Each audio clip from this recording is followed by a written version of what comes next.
I'm joined right now at Rising Bharat by Palak Tiwari.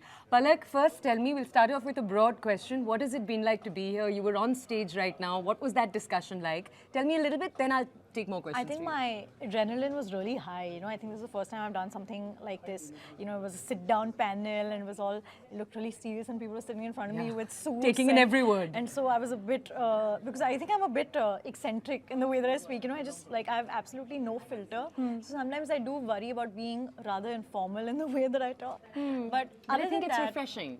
And I think I it's hope lovely. so. I hope so. But it was a great time. I had Okay, I'm going to ask you more questions now. Tell me, what do you do? Have you already developed a routine of sorts to center yourself?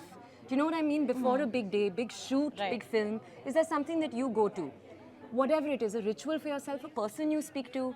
I don't know if it'll sound like an oddity, but I personally have never found myself in a situation where I've had to center myself before an event or like a shoot.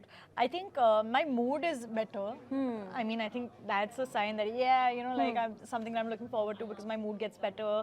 I'm just enjoying my workouts a lot more, but I think that's the only thing But you're saying you're just centered generally almost. I mean, I wouldn't like be cocky enough to say that, but I think I'm not somebody that gets really excited by the highs or really affected by anything. I'm pretty neutral in life. Can I ask you, so your mom, her mom, do you mind if I just tell our audience this is Shweta Tiwari? She's someone we've all been watching for decades now.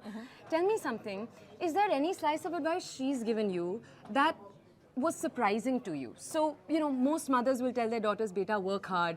Beta, this is how you want to navigate this situation. Is there something she's told you that's changed the way that you think or the way you approach situations in particular? Yeah, I mean, I feel like, you know, sometimes, like I said, this tendency of mine that, you know, not taking anything too seriously and having this like sort of calm attitude and not taking the highs or the lows too seriously is because I think she told me at a very young age, like you don't really see mothers telling their 11, 12-year-old daughters, you know, that want to become an actor, that but let me just tell you that the industry is quite fugacious, you know, and like your time in the industry is also very fugacious. Like you don't know how long you last. If you become a hit, you don't know how long that will be. Nothing is like really atemporal. So I think that is something that really sunk in, which is why I think I thought myself that let's not get too excited about anything. Let's not get too attached. Let's keep working hard every single day. You're like a Buddhist, essentially. I mean, this is Buddhism in practice.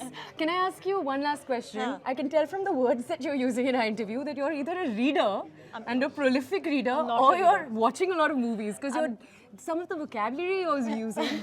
No, I'm so excited to hear some of it. It's not words you hear in the common, you know, conversation that you'll have anywhere.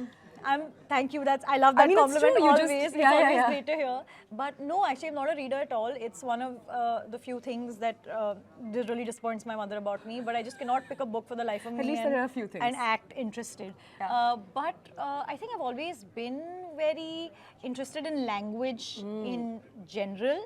So I think that's where it probably comes from. And also, I've always wanted to like be able to be understood, be eloquent. You know, that's always that's been the goal. Maybe that's where it comes from. And also, I was in IG school. I was in an IB school, so the other kind of torture. But so maybe that. Okay, cool. Thank you so much for taking out time to join us. It was a pleasure. It was so lovely speaking to you. Likewise. Thank you. See you soon.